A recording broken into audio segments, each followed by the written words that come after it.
네, 여러분 뵙게 돼서 너무 기쁘고 반갑습니다. 제가 여쭤볼 게 지금 저 한 번밖 오늘이 끝이죠. 저하고 예배 드리는 저하고 같이 하는 거는 그쵸? 네, 네. 저는 그 일기 때만 생각을 하고 되게 여러 번 만날 줄 알고 네, 지난번에 되게 큰 그림을 그리면서 그 큰 그림의 첫 번째를 했거든요. 네. 지난번 타임에 그래서 한 네다섯 번 하겠지 이러면서 막 그 중에 다섯 번 중에 첫 번째 뭐 이런 식으로 생각을 하고 들어왔는데 알고 보니까 두 번밖에 없더라고요. 저하고 만날 기회가. 그래서 오늘 이제 두 번째 시간인데 마지막 시간 저하고는 또 손 목사님하고 대화하면서 여러분들 잘 인도 받으실 테니까 그래서 네, 지난번 메시지 엄청 크게 그림을 그렸는데 오늘 이제 그 그림을 오늘 마무리를 한꺼번에 해야 됩니다. 네. 급발진해야 돼요. 그 급발진 내용 사도행전 8장 4절에서 8절 같이 보겠습니다. 사도행전 8장 4절에서 8절.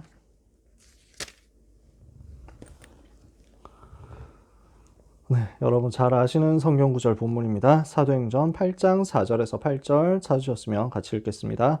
그 흩어진 사람들이 두루 다니며 복음의 말씀을 전할세 빌립이 사마리아 성에 내려가 그리스도를 백성에게 전파하니 무리가 빌립의 말도 듣고 행하는 표적도 보고 한 마음으로 그가 하는 말을 따르더라. 많은 사람에게 붙었던 더러운 귀신들이 크게 소리를 지르며 나가고 또 많은 중풍병자와 못 걷는 사람이 나으니 그 성에 큰 기쁨이 있더라. 아멘. 자, 오늘 제목 현장의 빈 곳 살릴 제자입니다. 사실은 이제 큰 그림을 그려놓고 메시지 따로 하나 준비했었어요. 이제 뭐 현장의 빈 곳 살리기 위해서 개인을 어떻게 살릴 것이냐.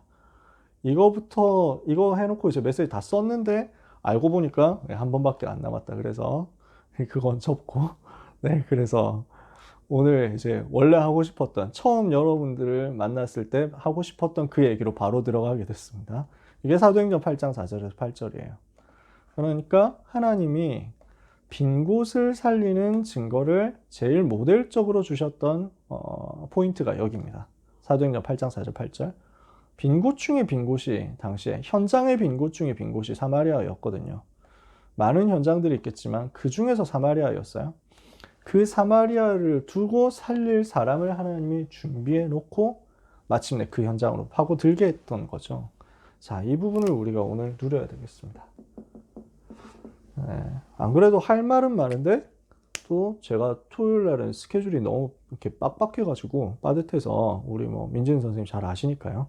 거기다 오늘은 또 평소에 하던 교사 미션보다 훨씬 더 오래 걸렸어요. 원례회가 되다 보니까 그 회의할 게 참 많아가지고 그래서 막 늦다 보니 할 말은 많고 시간은 없고 네, 그렇습니다. 물론 여러분들은 믿음의 사람이기 때문에 오늘 한 2시간 메시지 지금부터 하셔도 괜찮습니다 이러시겠지만 저는 거기에 속지 않을 거거든요. 그래서 빨리 이야기를 진행할게요. 우리 주변에 빈 곳이 너무 많거든요. 꽉 찼어요.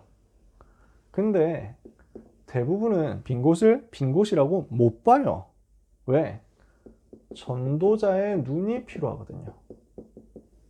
다른 말로 해서 빈 곳을 빈 곳으로 보려면 반드시 전도자의 눈이 필요합니다. 전도자로서 눈을 가지고 있을 때 여러분은 현장의 빈 곳을 현장의 빈 곳으로 인식할 수 있습니다. 안 그러면 있어도 있는 줄 모른다니까요. 그래서 우리는 이 전도자의 눈을 가지도록 기도해야 되겠습니다. 그래서 현장을 볼 수 있고 현장 살릴 수 있는 준비가 된 사람, 이 사람에게 하나님은 빈 곳을 살릴 수 있도록 현장의 빈 곳으로 인도하신단 말이에요.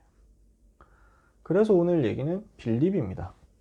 빌립이라는 사람이 어떻게 이 응답을 받았냐라는 거죠. 사도행전 8장 4절에서 8절에 사마리아라는 곳은 완전 빈 곳이거든요. 근데 문제는 이것을 빈 곳으로 생각을 못 하는 거야. 주님이 소원하시는 빈 곳으로 보지를 못하는 거야. 근데 본 사람이 나왔어. 이 사람이 빌립이거든요. 그러면 사마리아라는 빈 곳과 빌립이라는 빈 곳을 살릴 수 있는 사람의 만남, 그 여정이 어떻게 해서 이루어졌느냐, 이것이 오늘 우리가 나눌 메시지의 포커스입니다. 사마리아라는 현장은 어떻습니까? 이 사마리아 현장은 여러분들이 잘 아시다시피 오래된 실패 현장이었습니다. 오래된 실패가 누적된 곳이죠. 어떻습니까? 사마리아는 북이스라엘 나라의 수도였죠. 옛날부터 북이스라엘 이제 있을 때 그 나라의 수도였단 말이에요. 자, 이스라엘 나라가 솔로몬 이후에 르호보암 왕 시절에 분열되어 버렸죠. 그래서 북이스라엘과 남유다로 나눠집니다. 그 중에 남유다에는 예루살렘이 있으니까, 예루살렘이 수도니까 거기에 성전이 세워져 있고, 여기에서 그래도 여호와 하나님 섬기는 신앙이 유지되고 있었어요. 근데 북이스라엘은 어떻습니까? 그러니까 원래 예배 드리러 성전 가야 되겠다 하고 예루살렘 꾸역꾸역 내려가려고 하니까 여로보암 왕이 이건 안 되겠거든요. 자기 통치에 큰 지장이 생기겠거든요. 아니, 나라가 분열됐으면 나만 딱 섬겨야, 나한테 집중돼야 되는데, 이 북이스라엘 우리나라 사람들이 지금 남유다까지 계속 내려갔다 올라갔다 이러면은 거기에서 보고 듣고 해가지고 기분 좋아가지고 거기서 눌러앉다가 그 소식 가지고 우리한테 와가지고 나라 뒤흔들 거 아니냐. 이러면 안 되지. 정신 통일해야 되겠다. 우리는 새로운 종교를 가진다. 남유다와 다른 종교를 가지고 차별화를 시도하겠다. 이렇게 해서 뭘 만듭니까? 금송아지 또 만들잖아요. 이 금송아지로 인해서 우상 만들어 놓고 나라를 그쪽으로 몰아가도록 하는 것입니다. 그랬던 북이스라엘입니다. 그 북이스라엘 나라에서 나중에 사마리아 성을 만들고 거기를 수도로 만든 거예요. 그러니 우상 숭배로 인한 분열이 오래된 실패로서 남아있는 것입니다.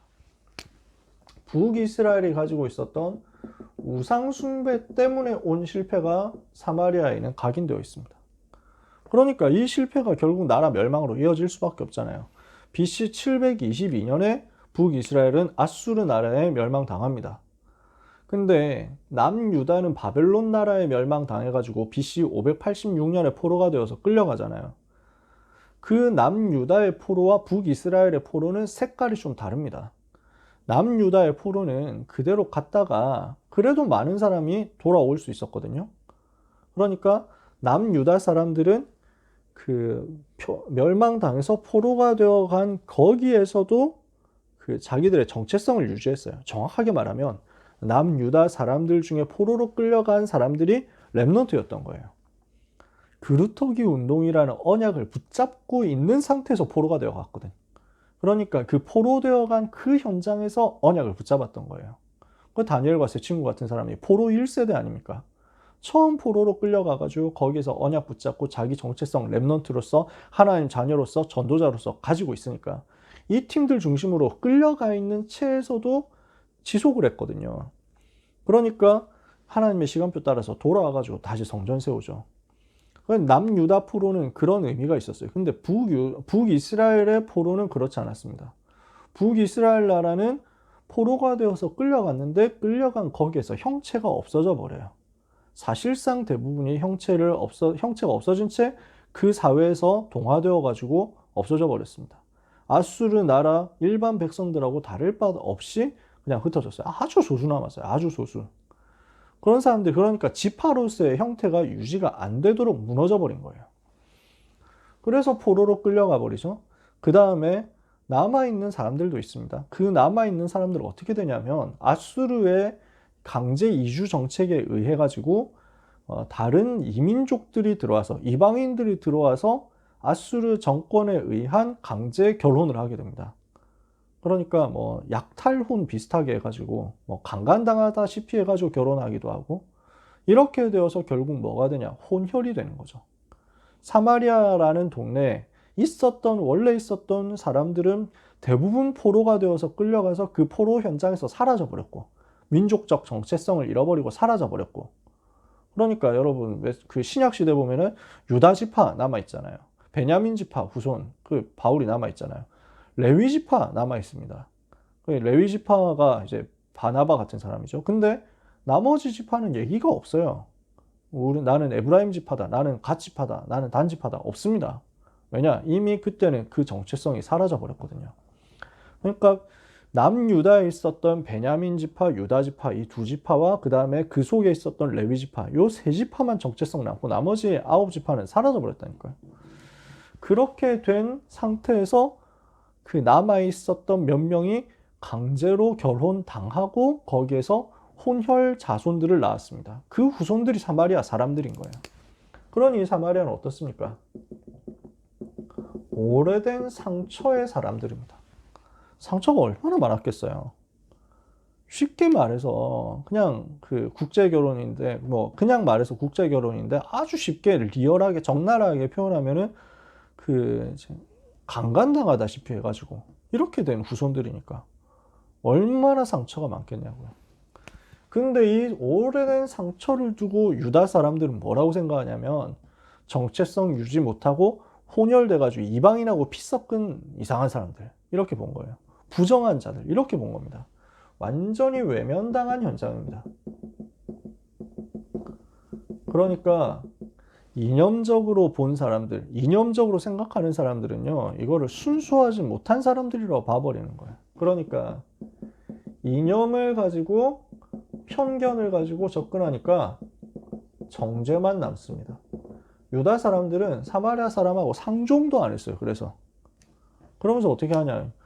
유다하고 갈릴리 지방 그 사이를 왔다 갔다 하려면 사마리아를 가운데로 통과해야 되는데 그거 싫다고 사마리아 땅 밟는 것도 싫다고 멀리 돌아가던 사람들이었어요. 이러니까 얼마나 좀 많이 쌓이겠습니까? 남아있는 사람들의 상처 가운데서도 복음 붙잡으려고 그 하나님 믿으려고 했거든요. 근데 유다 사람들이 안 받아주는 거예요. 그냥 예루살렘 오지 말라는 거예요. 예루살렘에 안 받아주는 거예요. 이러니까 어떻게 됩니까? 자기들 있는 그 동네에서 어떻게든 예배 드려보려고 그리심산 여기서 원래 야곱이 그 자기 조상인 야곱이 거기서 예배드리고 했으니까 우리는 이 산에서 한다 이렇게 하는 거죠. 그러다 보니까 예배도 못 드리지 상처 쌓였지 옛날에 실패했지 이러니까요 영적으로 시달릴 수밖에 없습니다.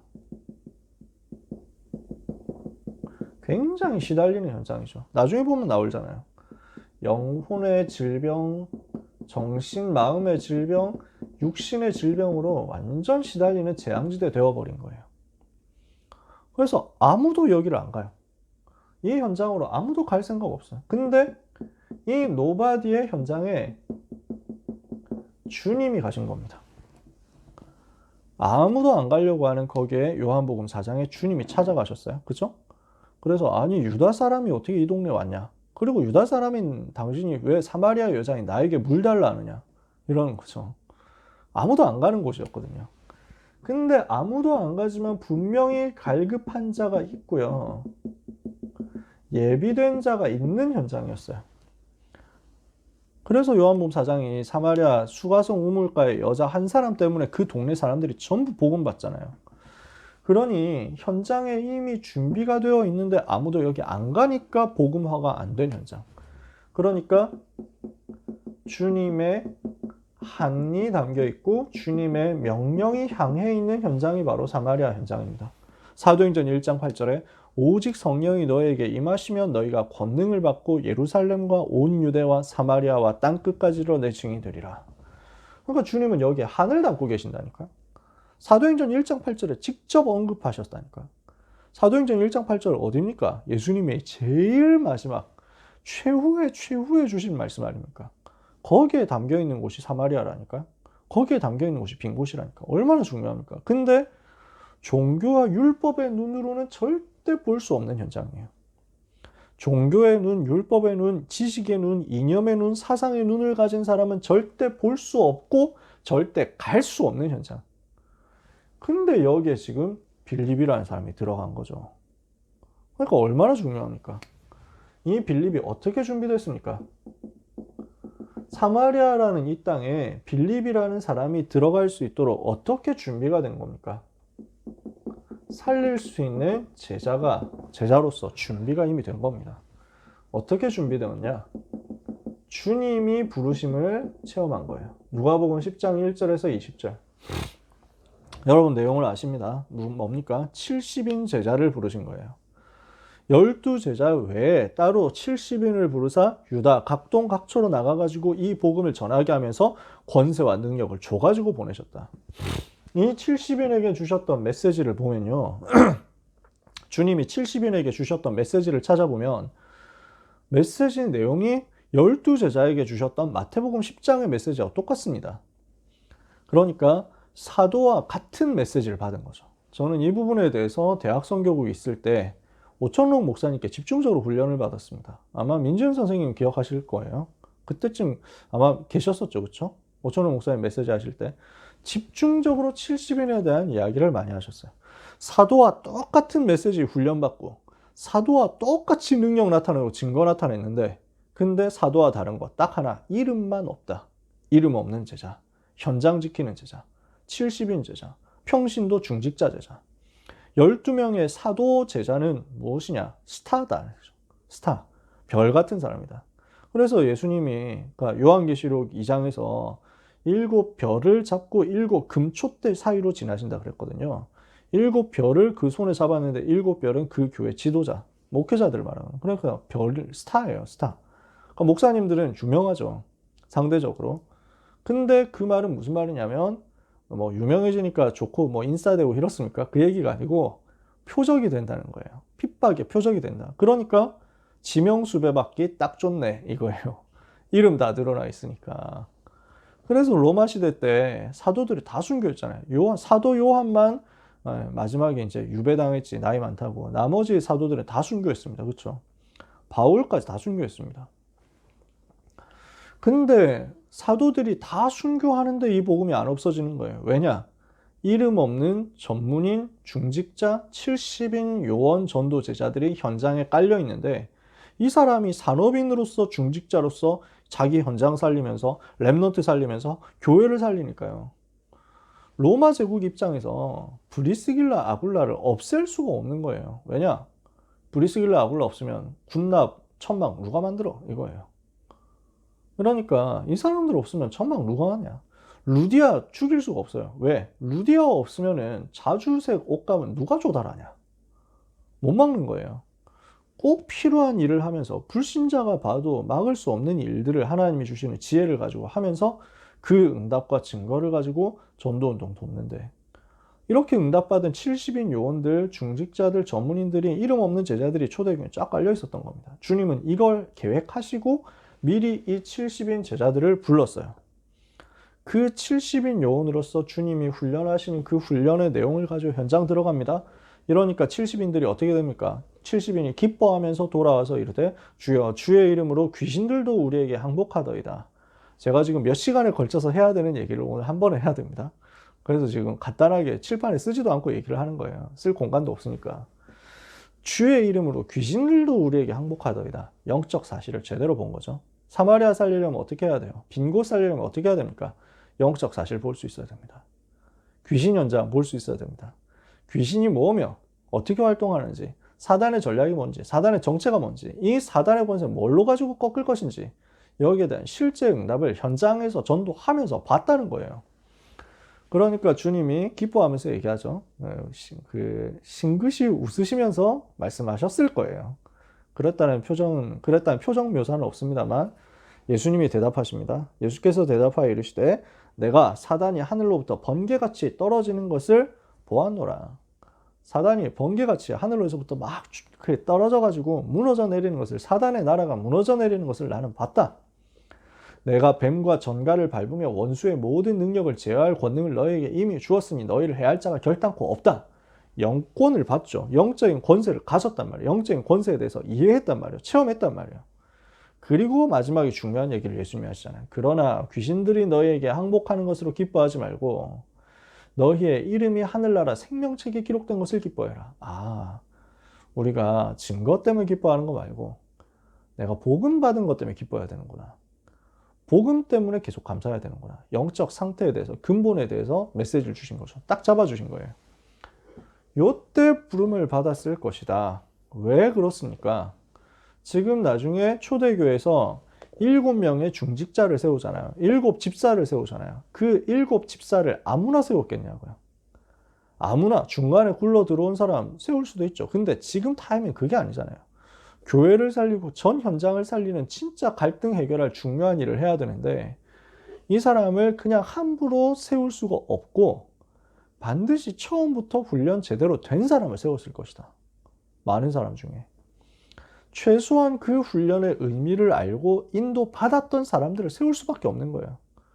그러니까 사도 제자 12명 외에 중요한 중직자를 세워야 된다면 처음부터 훈련 받은 사람을 세울 수밖에 없는 거죠. 상식적으로 안 그렇습니까? 이 속에 있었든지 아니면 이 메시지를 받고 응답을 받고 이것이 무엇인지를 아는 사람을 세울 수밖에 없습니다. 그 속에 빌립이 있는 거예요. 이렇게 하는 가운데 주님의 십자가와 부활을 체험했습니다. 그러는 가운데 부활하신 주님을 만나서 집중하면서 미션을 붙잡게 된 겁니다. 하나님이 주시는 미션, 개인에게 주시는 미션, 이게 따로 있잖아요. 이거를 지금 빌립은 붙잡은 거거든요. 그 미션 붙잡고 기도 집중에 답을 가진 겁니다. 사도행전 1장 12절에서 26절, 지난번에 얘기했었던 내용이죠. 미션 붙잡고 기도 집중이에요. 그러니까 현장 변화시킬 수 있는 전제 조건을 미리 들고 현장의 빈 곳 살릴 수 있는 전제 조건을 미리 가지고 지금 응답의 시간표를 보는 겁니다. 그 응답의 시간표가 뭡니까? 마가다락방이잖아요. 마가다락방에 역사하신 성령의 역사를 제대로 보고 체험했습니다. 그 응답의 자리에 있지 않았던 사람을 어떻게 지역 살릴 전도 제자로 세우겠습니까? 그죠? 마가다락방의 응답을 그 자리에서 체험한 제자라는 말이에요. 저는 여러분과 이 얘기를 굉장히 깊이 하고 싶었는데 오늘 뭐 다 길게 얘기를 할 수는 없고 반드시 여러분이 이 속에 있는 5가지를 체험하게 되시기를 바랍니다. 잘 아시죠? 저하고 여러 번 만났던 분들은 제가 늘 이 얘기하기 때문에 잘 아실 거예요. 하나님은 지금도 성령으로 역사하십니다. 하나님은 그 성령의 역사를 따라서 전도할 문을 여십니다. 그 전도의 문이 열렸을 때 말씀이 증거되고 전달되니까 성취되어서 제자가 나오고 여기서 지속할 다락방이 나옵니다. 이게 현장 변화 흐름입니다. 현장 살리는 최고 흐름입니다. 저는 랩넌트 여러분들이 서밋답게 이 부분을 반드시 현장에서 체험하셨으면 좋겠다는 거죠. 사회 가기 전에 요 다락방 맛은 봐야 됩니다. 사회로 가기 전에 요 다락방이 요렇게 열렸을 때 그 다락방 하나를 통해서 현장의 흐름이 얼마나 뒤바뀌는지를 봐야 됩니다. 그래 사회 가서 똑같이 하니까. 뭐 늦었다 생각할 건 없습니다. 지금 하면 돼요. 지금까지 응답 받으신 분도 계시겠죠. 아마 많이 받으셨을 거예요. 내가 있는 이곳에서 하나님이 나를 부르신 그 부르심과 훈련을 제대로 받고요. 거기에서 나에게 주시는 미션을, 언약을 미션으로 해서 찾아내고요. 그 언약 붙잡고 여러분이 있는 현장에서 정시로 기도하면서 집중하시는 거예요. 현장에서 집중해서 기도하는 거예요. 그러면 하나님은 여러분에게 요 5가지를 주실 겁니다. 5가지 순서대로 여러분에게 응답하실 거예요. 뭔가가 증거가 나타날 거예요. 하나님이 주시는 불신자가 인정할 수밖에 없는 뭔가가 나올 거예요. 또는 불신자한테 사건이 일어나가지고 여러분한테 가지고 올 거예요. 문제를 가지고 찾아올 거예요. 나에게 복음 필요하다 하면서 올 거예요. 제가 복음 누리고 있으니까 그 고등학교 2학년 때는 전교 1등이 찾아오더라고요. 내가 특별히 하는 게 없어. 그냥 성경책 펴서 기도하고 있었을 뿐인데 학교에서 현장에서 그냥 성경 펴고 그 다음에 강단 말씀 붙잡고 언약 붙잡고 기도하고 있었을 뿐인데 하나님은 응답 문을 여시는데 증거를 하나님이 주시는 거예요. 그 증거 따라서 사람들이 왔을 때 복음 전하니까 영접하는 사람 나오고 영접한 사람 데리고 다락방하고 이 다락방 계속 돌리면서 저는 다른 걸 안 했어요. 그러니까 할 시간도 없고 다락방 5군데를 뛰면서 그냥 계속 혼자서 기도하는 거예요. 이러니까 그냥 갈급한 사람 찾아오더라고요. 어려운 사람이 찾아와요. 문제 있는 사람 찾아와가지고 나한테 복음 전해달라고. 그런 일들이 일어나는 거죠. 가만히 있어도 하나님이 붙이신다니까요. 그게 재밌는 일 아닙니까? 되어지는 거죠. 그래서 여러분 다락방 통해가지고 전도가 되어지는 것을 여러분들이 꼭 체험하셔야 되겠다. 왜? 그래야 현장의 빈곳 살릴 그 자리로 여러분을 하나님이 이끄실 수 있으니까요. 요 답을 가진 사람이니까 핍박 속에서도 전도운동 지속하는 겁니다. 사도행전 5장 41절 42절. 사도들이 복음 때문에 핍박받는데 그것을 기뻐하면서 성전 떠났다. 왜? 아, 내가 복음 때문에 핍박받을 수 있는 자격이 있구나. 너무 하나님께 감사하다. 그래서 돌아와서 어떻게 합니까? 성전에 있든지 집에 있든지 날마다 예수는 그리스도라 증거하기와 전도하기와 가르치기를 그치지 않았다. 날마다 예수가 그리스도야. 핍박 속에서도 복음운동 지속하고 다락방 지속하는데 예수는 그리스도. 이 메시지 계속 전달하는 거예요. 그 중에서 문제 생겼습니다. 교회 갈등이 생긴 거예요. 그 갈등과 문제 속에서 교회 살리는 응답이 어떻게 지역 복음화로 연결되는지를 체험한 겁니다. 사도행전 6장 1절에서 7절. 문제와 갈등 나왔을 때 그 문제 갈등을 넘어서 교회 전체를 살리도록 하기 위해서 중직자 7명 세웠는데 그 중에 한 명이 빌립이에요. 이 빌립이라는 사람이 교회를 살릴 수 있도록 성령과 지혜가 충만하고 사람들에게 칭찬받으니까 교회 안에서 전부 살리는 자로 이미 인정받고 있었다는 얘기잖아요. 그러면서 성령 충만, 믿음 충만한 사람 7 세웠는데 그 중에 빌립. 그 중에 전도자 빌립인데 어떤 과정을 거쳐서 여기까지 왔습니까? 교회 살리고 지역 살리는 응답을 언제 받게 됐습니까? 이렇게 해서 7명 안수하고 세웠는데 중직자로 세웠는데 어떤 결과가 나와요? 7절에 그래서 그때 예루살렘에 있는 제자의 수가 더 심히 많아지고 허다한 제사장의 무리도 도에 복종하니라. 예루살렘 복음화가 끝난 거야. 예루살렘 복음화가 완성돼 버린 거야. 언제 이 일이 벌어졌냐? 교회 안에서 갱신하고 교회 안에서 살렸을 때. 교회 살리는 응답 받으니까 지역 살리는 응답으로 그대로 연결되더라고. 교회 안에 있는 현장의 빈 곳을 찾아내가지고 살리는 사역을 한 겁니다. 중직자로서. 그죠? 교회 안에 있는 것을, 갈등과 문제를 빌립은 빈 곳으로 볼 수 있는 눈이 있었던 거예요. 그러니까 교회 안에서 일어나는 재정 문제, 구제 문제, 파벌 문제 이거를 해결하러 들어갔는데 문제 해결하는 척 하면서 살리는 전도운동 펼치니까 그게 그대로 지역 전도운동으로 연결되더라. 요 1번에서 5번까지의 내용이 있었기 때문에 6번을 할 수 있는 겁니다. 그 6번까지 온 빌립에게 하나님이 사건을 주시잖아요. 뭡니까? 동료 전도자 중직자인 스데반의 순교죠. 그 환난과 핍박이 스데반의 순교 이후에 일어나잖아요. 그러니까 사도 외에는 다 유대와 사마리아 온 지방으로 다 흩어지고 다 쫓겨나는데 도망가는데 그런 어려움이 와도 그런 핍박이 와도 변절하지 않았잖아요. 변질되지 않았잖아요. 복음을 지키잖아요. 우리는 이 사람을 보고 남은 자라고 합니다. 누가 남은 자냐? 어떤 핍박, 어떤 환난 와도 변하지 않고 이 복음 붙잡고 복음 지키는 전도자. 끝까지 남은 사람이죠. 끝까지 남는 사람이죠. 끝까지 남을 사람이죠. 그런 그런 빌립을 하나님이 준비한 겁니다. 자, 그래서 사마리아라는 준비된 빈 곳과 빌립이라는 준비된 제자, 이게 만나진 거예요. 그게 사도행전 8장입니다. 빌립에게 주님이 사마리아를 어떻게 여셨냐? 사마리아 복음화의 여정입니다. 사마리아 복음화의 흐름이죠. 어떻게 해서 시작됩니까? 그 흩어진 사람들이 두루다니며 복음을 전했다. 그랬죠. 4절에 보니까 그 흩어진 사람들이 두루다니며 복음의 말씀을 전할세. 이 흩어진 자를 보고 요원이라고 합니다. 요 1번부터 7번까지의 전 과정을 통과한, 그래서 퀄리파잉 된 사람들, 그게 요원이에요. 그러니까 이 과정 전체가 빈 곳 살릴 수 있는 자격을 획득하는 과정이었던 거죠. 그 퀄리피케이션을 가진 요원들이 이제 하나님께 인정을 받았다는 거잖아요. 이 사람들이 현장으로 들어갑니다. 사마리아로 들어간다. 무슨 말입니까? 현장화입니다.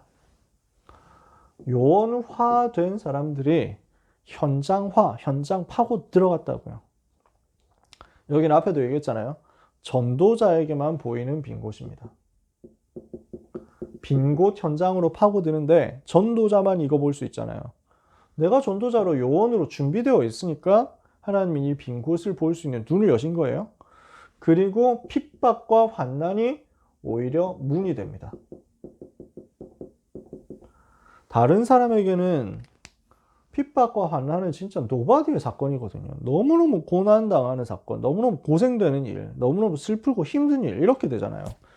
근데 지금 빌립과 전도자들에게는, 흩어진 자들에게는, 요원들에게는 이게 뭘로 보이냐면요. 아무도 갈 수 없는 곳으로 하나님이 가게 하시는 시간표구나. 아무도 갈 수 없는 곳으로 가게 만드는 하나님의 문이구나. 그러니까 노 타임을 본 거예요. 노 웨어를 본 거예요. 하나님이 주시는 노바디의 응답의 시간표를 이 속에서 찾아낸 겁니다. 이게 현장화예요. 들어가서 뭐 합니까? 백성에게 그리스도를 전파하니 그랬죠. 우리가 해야 될 일은 그리스도 운동입니다. 어떻게 그리스도 운동을 해야 되겠습니까? 여러분이 정확한 메시지를 가지고 전달할 수 있어야 되겠죠. 정확한 메시지가 완전 준비되어 있어야 돼요. 어느 정도 정확해야 되냐? 여러분들이 전달하는 메시지는 기존 신자, 기존 교회 목회자들 능가할 만큼 준비되어 있어야 됩니다. 그게 여러분들이 가지고 있는 메시지의 파워예요. 왜? 초대교회는 그랬어요. 사도행전 18장 24절에서 28절. 브리스길라, 아굴라 이 사람들이 평신도잖아요. 근데 목회장인 아볼로에게 팀 사역해가지고 아볼로를 뒤집어서 사역자로 만들어서 파송했다니까. 아볼로 훈련시켜서 파송하는 만큼 역사 일어난 게 브리스길라, 아굴라 평신도였어요. 여러분이 얼마든지 할 수 있습니다. 왜냐? 그렇게 해야 237 나라에 들어가서 그 현장의 빈 곳을 케어할 수 있는 목회자 제자를 세울 수가 있거든요. 여러분, 우리가 빈 곳 현장 언제 다 찾아다닙니까? 현장의 빈 곳을 우리가 계속 들어가서 거기서 살 수 있습니까? 여러분이 그렇게 하면은 어느 한 현장은 그럴 수 있잖아요. 근데 237나라 가가지고 현장의 빈 곳들을 다 그렇게 하려면 우리 시간이 없어요. 그죠? 뭐 해야 되냐? 그 현장의 빈 곳 살릴 수 있는 사람들을 237나라 곳곳에서 찾아서 세워가지고 팀 사역하고 훈련시켜서 파송해야 되는 거예요.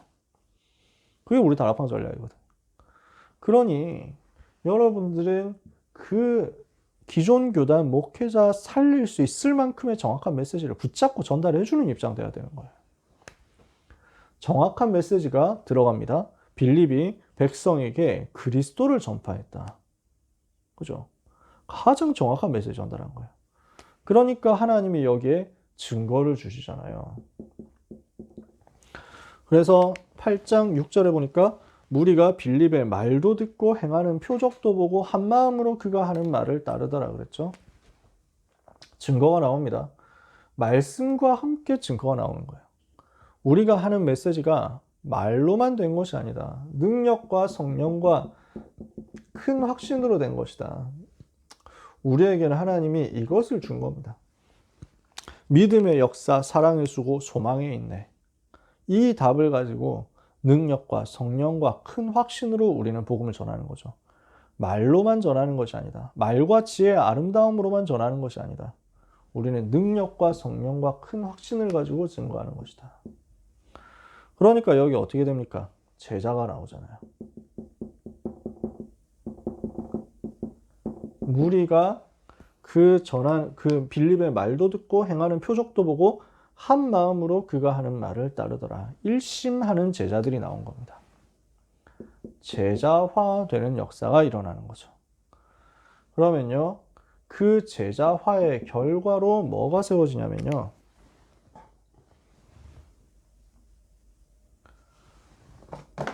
교회화가 나오는 거죠. 시스템이 세워지는 거예요. 그래서 베드로와 요한 사도 두 사람이 와가지고 사마리아 순회하면서 빌립이 사역해가지고 세운 제자들을 확립시키고 팀 사역하고 교회 시스템으로 만들어주는, 세팅해주는 역할을 하는 거예요. 여기에 비로소 교역자가 갔단 말이죠. 교역자 들어가서 확립하는 후속 사역을 하는 거죠. 이런 일이 벌어진 겁니다. 요원화, 현장화, 제자화, 교회화. 이렇게 이어져요. 그러면요, 이 결과가 뭘로 나타나느냐? 빈 곳 살린 결과가 나옵니다.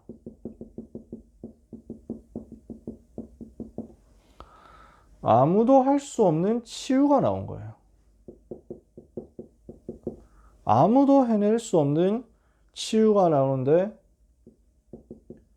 영혼, 육신, 정신 전부 다 살리는 치유가 일어납니다. 그래서 7절에 많은 사람에게 붙었던 더러운 귀신들이 크게 소리를 지르며 나가고 또 많은 중풍병자와 못 걷는 사람이 나왔다. 귀신들이 소리 지르면서 나간다. 이거 봤단 말이에요. 이런 현장들이 나온 거죠. 못 걷게 된 사람, 중풍병자 낫는 역사 일어났습니다. 사람들이, 의사들이 불가능하다 했던 일이 가능으로 바뀌는 역사 일어나죠. 이러니까 이게 지역 전체로 연결된 겁니다. 그 성에 8절에 큰 기쁨이 있더라. 이걸 보고 복음화라고 얘기를 할 수 있죠. 이런 일이 순서대로 일어난 겁니다. 제자와 교회와 복음화, 이 일이 벌어지게 될 것입니다. 여러분이 진짜로 요 준비가 되어 있다면 여러분은 작은 일을 하는데 전부 이것이 요나 현장화, 제자와 교회와 복음화로 이어지는 증거가 될 것입니다. 빈 곳 파고들어서 이 순서대로 하나님이 주시는 응답을 받는 제자들이 될 겁니다. 그래서 여러분, 이번 프로젝트 하시는 가운데 여러분의 작은 헌신을 통해서 빌립의 사역 같은 역사가 일어나게 되기를 축복합니다. 빈 곳이 이렇게 살아나는 거예요. 말씀 마치겠습니다. 그러면 이것을 두고 여러분에게 준비되어야 할 내용이 있다. 준비해야 될 것이 있다. 자, 그러면 뭘 준비해야 되겠냐? 이 질문을 제가 여러분한테 했던 것 같은데 여러분한테 하지는 않았더라고요. 그래서 앞에 녹취한 걸 부탁을 드려서 받았었거든요. 앞에 그 첫 번째 메시지 때 녹취해서 보내주신 걸 보니까 제가 그 말을 안 했더라고요. 그래서 이번에 합니다. 전도는 말로 하느냐, 삶으로 하느냐? 여러분 어떻습니까? 전도는 말로 하는 것인가요? 삶으로 하는 것인가요? 여러분한테 질문 안 했죠? 네. 저는 이 질문 너무 좋더라고요. 백운규 목사님이 청년 수련회 때 질문하셨던 내용인데 여러분의 의견은 어떻습니까? 전도는 말로 하느냐, 삶으로 하느냐? 손 들어봐라 이래가지고 대부분 청년들은 삶에 손 들었죠. 삶으로 하는 것이다. 전도자의 삶이란 단어도 있고 저는 어디에 손 들었냐? 말로 하는 것이다. 손 들었습니다. 그리고 역시 정답이었습니다. 전도는 말로 하는 거예요. 이 말이 무슨 말이냐? 우리는 너무 많이 오해를 하거든요. 내가 삶이 잘 돼야 복음 전할 수 있다 생각하는 거예요. 내가 삶이 좀 훌륭해야 복음 전할 수 있다 생각한다니까요. 그걸 고상하게 포장해가지고 전도는 삶을 통해서 감동을 줘가지고 하는 거지 이렇게 얘기합니다. 전도자의 삶이 돼야 전도를 하지 이렇게 얘기합니다. 좀 포장이에요. 그건 미안하지만 그건 핑계입니다. 변명이에요. 다락방 전도는 그렇게 하는 게 아니었습니다. 저는 기존 신자 출신이죠. 저는 이제 중학교 3학년 때 중고 수련회에서 류 목사님 메시지에 처음으로 은혜를 받고 다락방 운동 해야 되겠다. 그리고 고1 때 합숙훈련 받으면서 전도운동 시작했거든요. 그 전까지 중학교 2학년 때 처음 다락방 메시지 접했는데 마음에 안 들었어요. 왜냐하면 그때 귀담아 듣지 않았어요. 그냥 싫더라고요. 이제 중2병 때니까요, 딱. 그래서 그때는 저는 문화 사역해야 된다. 기타 들고 돌아다니던 때였기 때문에. 그래서 류 목사님 메시지 하는 게 너무 올드해 보였어요, 그때는. 막 학원 칠판 쓰는 것 자체도 저는 막 이렇게 이해가 되지 않고, 그 다음에 그때 당시에 있었던 다락방 전도신문이라는 신문이 있었는데 너무 이단처럼 생겼어. 이 전도신문이 귀한 정보를 많이 전달해 줬는데, 근데 제가 봤을 때는 이 신문이 너무 이단처럼 보였어요. 이단 아닌 건 그때도 알았어. 왜냐면 메시지가 늘 듣던 메시지였거든. 대충 들으니까 그렇게만 보였어요. 뭐 다 아는 얘기인데 이렇게 생각했어. 모든 사람이 죄를 범하였으면 하나님 영광 이루지 못하더니, 아이 그럼 내비게이터에서도 하던 얘긴데 뭐 내가 다 들었지, 이렇게 생각해가지고 별로 신뢰를 안 했거든요. 자세히 안 들어가지고 그게 뭐가 다른지를 잘 몰랐어. 그러니까 메시지 들어보니까 이단은 절대 아닌데, 근데 포장이 너무 이단 같아. 그래가지고 그때 또 찬양팀 뭐 이런 것도 잘 없고 이러니까 막 늘 그냥 이제 그냥 찬송가 뭐 한 세리 30분 부르다가 이제 유목사님 나와가지고 하면 이제 막 주여 하고 막 기도하고 막 다 그러던 때였어요. 그러니까 나는 안 맞아. 나는 지금 이제 젊은이들 살릴 수 있는 문화사역 해야 되는데, 뭐 올드한 운동 아재들만 모여 있는 것 같고 뭐 이랬다니까. 그래서 거부하다가 중3 때 억지로 끌려갔는데 하나님이 제 마음의 문을 여셨어요. 청소년 수련회 하니까, 청소년 중고 수련회를 하니까 비로소 좀 복음성가 같은 걸 많이 부르는 거야. 저는 워낙 복음성가 그때 막 좋아하고 이랬기 때문에 찬양하는 건 너무 좋아했거든. 찬양 열심히 하니까 그건 좋더라고. 찬양 열심히 하다 보니까 또 찬양할 때 기도해야 하잖아. 저는 그때 청소년 수련회 억지로 끌려갔기 때문에 진짜 하기 싫었는데, 근데 찬양 열심히 부르고 기도 열심히 하는 건 저는 지기 싫었거든요. 나는 이건 내가 제일 잘하는 건데 나보다 잘하는 사람 있다고? 내가 반드시 눌러주겠어. 뭐 이런 마인드로 그때 열심히 불렀어요. 그 열심히 부르고 열심히 기도하다 보니까 나도 모르게 내 마음에 문이 열린 거예요. 그래서 유목사의 메시지를 듣는데 마음 문이 살짝 열려 있으니까, 아씨 내가 이런 데서 은혜 받으면 자존심 상하는데 하면서 받아버릴 거예요. 그래서 그때부터 다락방 운동 하게 됐는데, 그 전까지 저한테 있어서 제일 안 되는 게 전도였어요. 전도는 제일 힘든 거였어요. 왜냐하면은 나는 다른 사람을 설득할 자신이 없었거든. 그러니까 제가 붙잡고 있었던 유일한 그 방법은 뭐였냐면, 전도는 해야 되는 걸 알겠어. 거기다가 저는 목회자 꿈꾸고 있었기 때문에 목회자 하려면 전도할 줄 알아야 되는데 나는 전도가 안 돼. 교회 가자 이런 거 끌고 올 수 있는 자신이 없는 거예요. 그러니까 제가 하고 있었던 전도 방법은 삶의 방법이었어요. 삶으로 감동시킨다. 다른 사람을 감동시키겠다. 내 삶을 너무 착하게 살면 감동돼가지고, 야, 네가 믿는 예수 나도 믿어야 되겠다, 이렇게 되지 않을까. 그래서 그때 인생의 목표, 삶의 목표는 예수님 닮는 거였어요. 주님을 닮아야겠다. 이 땅에 작은 예수가 되어 살자. 그때 그런 얘기 되게 많이 했거든요. 여러분 잘 모르실 거예요. 왜냐하면 그런 얘기를 안 들어봤으니까. 저희는 그런 얘기 들으면서 알았을 거예요. 그런 얘기를 들으면서 그게 맞는 줄 알고 했는데 전혀 변화 안 일어나, 전혀 역사 안 일어나거든. 그럴 때였어요. 삶으로 아무리 감동을 줘도 그 사람들이 예수 믿기 위해서 찾아오는 사람은 없었어요. 삶으로 감동 준다 해도 감동은 삶에서 감동받았는데 그 삶에 감동받은 거는 야, 나면이 대단하다 이거지, 예수 믿어야 되겠다는 단 하나도 없었어요. 단 한 명도. 그러니까 저는 맨날 착하지도 않은데 착한 척 해야 되니까 눌리면서 산 거죠. 의롭지 않은데 의로운 척 해야 되고, 거룩하지 않은데 거룩한 척 해야 되고, 삶으로 뭔가 해야 되겠다 하니까 없는 것을 만들어야, 내게 없는 것을 다른 사람에게 주려고 하니 억지로 꾸며야 되니까 여기서 모순 발생하죠. 늘 불편한 거예요.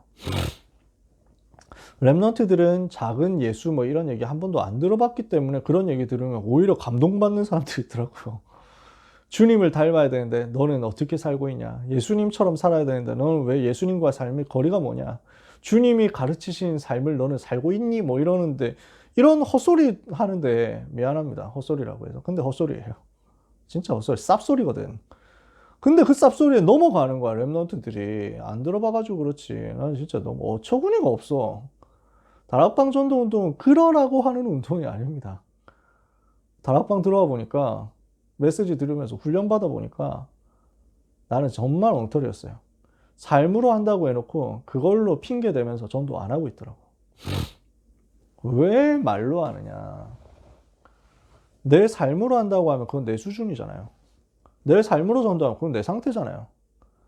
그리스도는 내 수준, 내 상태를 가지고 하는 게 아니라 그리스도 자체가 능력이고 그리스도 자체가 기준이기 때문에 그리스도 말하면 내 수준 상관없이 하나님 역사하시게 돼 있다니까요.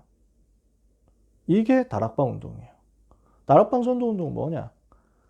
내가 잘나서 전도하는 게 아닙니다. 나는 못났고 나는 보여줄 수 있는 삶도 없고 나는 보여줄 수 있는 다른 것도 없는데 그리스도가 증거고 그리스도가 능력이고 그리스도가 기준이기 때문에 내 상태 상관없이 나는 그리스도 말한다, 이거예요. 나와 상관없이 그리스도가 전달되는데 그 그리스도 자신이, 그리스도를 증거하는 그 말씀 자신이, 그리스도 자체가 능력이 되어서 현장을 변화시키는 겁니다. 그래서 그리스도를 말하는 말씀 자체가 능력이 되어서 히브리서 4장 12절에 그 말이 살았고 운동력이 있어 좌우의 날선 검보다 예리하여 혼과 영과 관절과 골수를 찔러 쪼개고 마음의 생각과 뜻을 감찰해서 현장을 뒤집어 후벼 파서 없이 끝내버리는 거예요. 그게 다락방 전도운동. 이 부분을 여러분들이 갖추셔야 됩니다. 그러면은 이 말이, 이 말씀이, 이 메시지가 나한테 분명하게 갖춰져 있을 때 하나님은 전도 문을 여십니다. 내 상태와 상관없이. 저는 이게 깨달아지더라고요. 내 상태가 훌륭해야 전도할 수 있을 줄 알았는데 그게 아니야. 훌륭할 때까지 기다리면 우리는 죽을 때까지 못합니다. 왜요? 죽을 때까지 여러분 훌륭해지시겠어요? 안 돼요. 미안하지만. 성화, 신학적으로 설명드릴게요. 성화라는 개념 있죠? 거룩해진다. 그 성화는 언제 완성되냐? 죽을 때 완성돼요. 그러니까 죽을 때까지는 우리는 계속 실수하는 거예요. 이게 신학이라니까. 신학적으로 맞는 말이라니까. 그러니까 나는 내가 상태가 좀 삶이 되어졌을 때라고 하면 죽을 때까지 여러분은 전도 못합니다. 하나님은 여러분들이 완전하기를 기대하지 않습니다. 완전하신 그리스도 말하기를 기대합니다. 완전하신 그리스도 말할 수 있는 그것이 준비되어 있으면 하나님은 여러분에게 준 전도의 문을 그때 바로 여십니다. 그 속에서 부족한 나를 치유해 가시는 거예요. 치유되고 나서 전도하는 게 아니라 전도 속에서 여러분은 치유돼요. 제가 증인입니다. 제가 훌륭해서 전도했던 게 아니라니까요. 내가 모자란 상태 그거 가지고, 덜 떨어진 상태 그거 가지고, 눈치 없는 그 상태 가지고, 수준 없는 그 상태 가지고, 교만한 그 상태 가지고, 그러나 그 모습 그대로 내가 가진 그리스도가 정확하기 때문에 그리스도 말했어요. 그러니까 하나님은 제 상태와 상관없이 역사하시더라고요. 그러면 여러분은 이것이 쌓이는 여정 속에서 빈 곳 살릴 수 있는 전도자가 되게 하실 것입니다. 그래서 이 치유 속에서 전도자로 완성되는데, 정확하게 말하면 완성되어 가는 거죠. 만들어져 가는 거죠.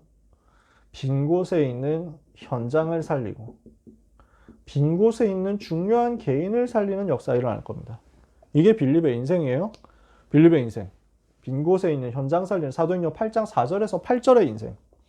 빈 곳에 있는 개인 살리는 사도행전 8장 26절에서 40절 에디오피아 넷이 살리는 인생. 그리고 이것을 가지고 끝까지 가는 겁니다. 사도행전 21장 8절에 바울이 예루살렘으로 가는 길에, 그러니까 잡히러 가는 거죠, 사실상. 체포되러 가는 여정이었어요. 물론 사람들은 그걸 몰랐고 바울 자신도 정확하게 얼마나 알았는지 모르겠지만 예루살렘 가서 환난당한 거 알고 있었지만 가죠. 그래서 바울이 그것이 로마로 가는 여정이었잖아요. 그래서 그 예루살렘으로 향해서 가는 그 길에 누구를 만납니까? 21장 8절에 빌립을 만납니다. 가이사랴에 보니까 빌립이 여전히 거기에서 전도운동하고 있더라. 끝까지 전도운동하는 거예요. 어디에 있든지 조용히 전도운동. 말씀 마칩니다. 여러분, 그래서 상태 이전에 말 준비하세요. 여러분, 그거 끝내세요. 말 준비하는 거 평생 하셔야 되지만, 그러나 대학생 때, 랩넌트 때 이 부분은 완전히 세팅을 하세요. 이게 다락방 전도운동 관점이에요. 이 응답받은 사람을, 메시지 준비되어서 이렇게 응답받아가는 사람을 하나님은 전도자의 삶을 만들어 가실 것이고, 그 부분을 하나님 가지고 여러분을 인도해 나가시면서 현장 전부와 그곳에 있는 빈 곳을 살릴 수 있도록 만들어 나가실 것입니다. 사랑하는 이 자리에 있는 귀한 랩넌트 여러분, 워치맨 팀 여러분에게 하나님이 주시는 은혜와 증거가 평생에 충만하게, 풍성하게 넘치기를 예수 그리스도 이름으로 축복합니다. 네, 축도까지 같이 하면 되나요? 중간에 순서가 있나요?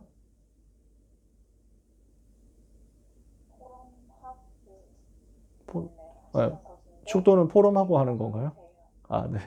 알겠습니다. 축도해 주셔야 될 것 아유, 같아요. 아니, 뭐, 기도하면 되죠, 뭐. 기도하겠습니다. 하나님 감사합니다. 우리 귀한 워치맨 팀 전도자들에게, 랩런트들에게 현장의 빈 곳 살릴 수 있는 제자로서의 준비되는 역사 허락해 주시옵소서. 너무 많은 현장이 비어 있사오니 살릴 수 있는 증인 되게 하옵소서. 이 일에 부름받고 이 일에 소원 담고 이것 때문에 하나님의 한을 나의 한으로 삼아 기도 집중하는 주의 종들을 통하여 실제 빈 곳, 현장 빈 곳 살릴 수 있는 작품 남는 역사가 있게 하여 주옵소서. 이번 프로젝트 진행하는 가운데 하나님이 능하신 손으로 역사하사 전도자 빌립에게 주셨던 사마리아 살리는 역사와 같은 증거가 남게 하여 주옵소서. 귀한 제자들의 평생을 주님의 손에 부탁하옵고 예수 그리스도 이름으로 축복하며 기도합니다. 아멘.